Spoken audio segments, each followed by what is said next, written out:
পর আওয়ামী লীগ সচল হবে, আওয়ামী লীগকে সুযোগ দেওয়া হবে না, আওয়ামী লীগ বিষয়টি আসছে কেন আসলে?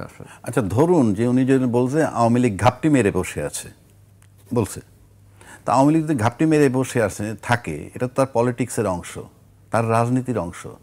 রাজনীতিতে কিন্তু অনেকগুলো বিষয় থাকে, যেই বিষয়গুলো তো আপনি এড়াইয়া যেতে পারবেন না। আমরা এখন যেমন কথায় কথায় শুনতেছি ওই যে ব্যালট পেপার বেশি বানাইছিল, ওই যে ডাকসু। আচ্ছা, আপনি এই যে নির্বাচনটা এখানে হলো, এই নির্বাচনটা একটা প্রক্রিয়া, এটা তো সকালে ভোট দিতে গেলেন ওই দিনই না, তার আগে নির্বাচনী প্রচারণা চলে, সব কিছু চলে, কে কোথায় কি করতেছে সব মুভমেন্ট, মানে সবার কিন্তু খবর রাখে প্রত্যেকে।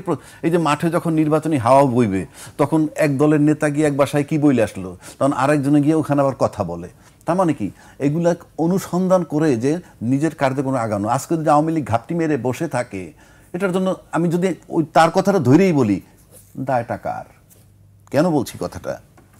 এই যে আওয়ামী লীগের পুনর্বাসন করার কথা যেটা বললো যে আসতেছে, আওয়ামী লীগের কার্যক্রম স্থগিত করছে সরকার, আর পুনর্বাসন বলতে যা বোঝায়, এটা তো টু সাম এক্সটেন্ট আছে। তো তাদের তো বিরাট বড় সংগঠন, সে লোকগুলো সব তো দেশ ছাড়েনি, সব তো দেশে আছে।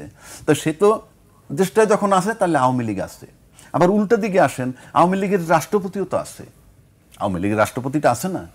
তারপরে আওয়ামী লীগের প্রধানমন্ত্রী, তাকে যখন কেউ ফেরত মানে পৌঁছাই দিয়ে আসলো, চলে গেলেন, আমরা বলি পালায়ে গেছেন, তাদের ভাষায় যে পালান নাই গেছেন, যেভাবে উনি দেশ ছাড়ছেন।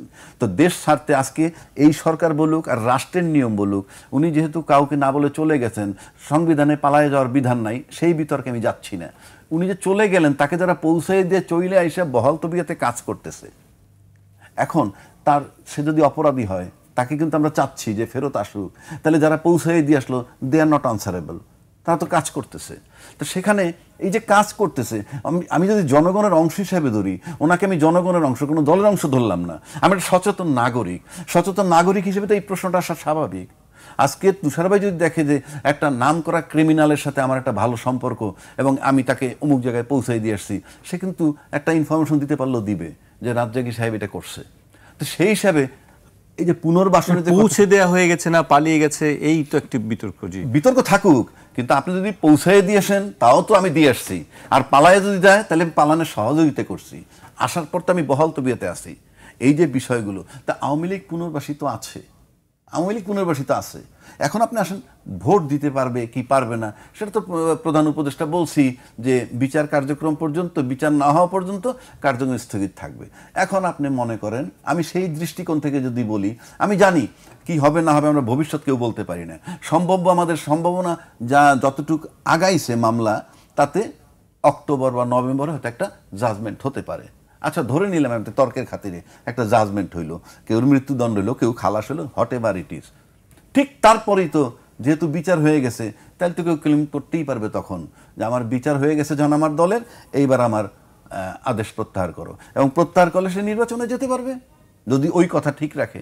সুতরাং নির্বাচন, একটা বিচার যদি হয়ে যায়, কথার কথা বলছি, তাহলে তাদের দ্বারটা ওপেন হয়ে যায় নির্বাচন করার জন্যে, কারণ কথা ছিল যে বিচার পর্যন্ত স্থগিত রাখা। সুতরাং আওয়ামী লীগ কিন্তু পুনর্বাসিত অলরেডি আছে, শুধু কার্যক্রমটা। আর নিবন্ধন স্থগিত কেন? কার্যক্রম স্থগিত করছে বইলা নির্বাচন কমিশন বলছে ওনার নিবন্ধন স্থগিত। তো কালকে যদি তার উইথড্র হয়ে যায়, সেটাও ফেরত আসবে। সুতরাং আমার কাছে মনে হয় সেটা যে খুব বেশি কিছু কঠিন আমার কাছে মনে হয় না। আর একটা কথা বলি, তুষার ভাইয়ের কাছে খুব বিনয়ের সাথে আমি বলছে তত্ত্বাবধায়ক সরকার 2 বছর ছিল। ওই যে না, ওরা তো নিজেদেরকে অন্তর্বর্তী বলেছিল। না, তারা অন্তর্বর্তী বলে নাই, তত্ত্বাবধায়ক সরকার, না কাগজে কলমে না। আইনে তো এটা তত্ত্বাবধায়ক হয় না ভাই, 2 বছর কেন? আমি মানলাম, আমি সেটা বলছি না, কারণ তত্ত্বাবধায়ক সরকার আইসা যেই মেয়াদ 3 মাসের মধ্যে নির্বাচন করা সেটা করেননি। পরে আমি যতটুকু জানছি তারা অ্যাপ্রুভাল নিয়ে নিয়েছিল, সম্ভবত হাইকোর্ট থেকে, সোফার আমি জানি না, তবু আমি ধরে নিলাম এটা যেহেতু অতীতের। কিন্তু এই যে সরকারটা, এর নামের কোথাও কিন্তু তত্ত্বাবধায়ক সরকার নাই। তার অ্যাপয়েন্টমেন্টই হইল অন্তর্বর্তীকালীন সরকার হিসাবে। আমি এটা তার পক্ষে বিপক্ষে বলছি না, আমরা ক্লিয়ার করছি। অন্তর্বর্তী সরকার মানেই হচ্ছে একটা আউটগোয়িং সরকার, একটা সরকার চলে গেছে আর একটা সরকার আসবে, in the form of election. আসুক, কীভাবে আসবে আমি জানি না, ইলেকশন তো ডেট দিছে, এর মাঝখানের টাইমটা অন্তর্বর্তীকালীন। তো এই একটা সরকার গেছে আর একটা সরকার আসবে, মাঝখানের টাইমটা অন্তর্বর্তীকালীন। আমি বলছি তার ডেট দেয় নাই, মানে ডেট তো উনি নিজে দিচ্ছেন, আমি সেটা বলছি। সুতরাং আমরা সেখানে থাইকে আমরা এখন নির্বাচনের দিকে থাকি এবং নির্বাচনটাকে করা যায় কি হয় না এই সংখ্যা কিন্তু আমরা না, এই যারা নির্বাচনের সবচেয়ে বড় স্টেক হোল্ডার তারাও সংখ্যা প্রকাশ করতেছে। কেন করতেছে সেটার উত্তর তারা দিবে, কিন্তু আমরা যেটা দেখতেছি এখন পর্যন্ত কিছুই গোছানো হয়নি। আমরা কিন্তু অনেকগুলা কমিশন, 7টা-8টা কমিশন হয়েছে, তারা রিপোর্টও জমা দিছে, তার আলোকে কি হয়েছে আমরা জানি না। 2 নম্বর, এই ঐক্যমত্যের কমিশন হচ্ছে, সংস্কার হচ্ছে, যে আলাপগুলো হচ্ছে সেই আলাপগুলোতে কি হচ্ছে, এটা ওইটা একমত হয়েছে, ওইটা একমত হয়েছে, ইত্যাদি ইত্যাদি বাস্তবায়ন হবে নেক্সট পার্লামেন্ট আসার পর, পরবর্তী 2 বছরের মধ্যে। কিন্তু আমরা আমাদের রাজনীতিবিদদের যে বৈশিষ্ট্যগুলো অতীতে দেখে আসছি, তাতে আমার কাছে এই বিষয়গুলো একেবারে অনর্থক টাইম নষ্ট হচ্ছে বলে আমার কাছে মনে হয়। এগুলো কিছুই হবে না, কারণ সবাই বলে রাজনীতিতে শেষ কথা বলতে কিছু নাই, অনন্তকাল ধরে বইলে আসতেছে, তার মানে সকাল বিকেল আপনি পরিবর্তন করতে পারবেন। 2, আপনি যখন পার্লামেন্টে যাবেন কিভাবে যাবেন, সেই প্রক্রিয়া বৈধ অবৈধ সেই আলাপ অনেক হয়েছে, সেখানে যাচ্ছি না।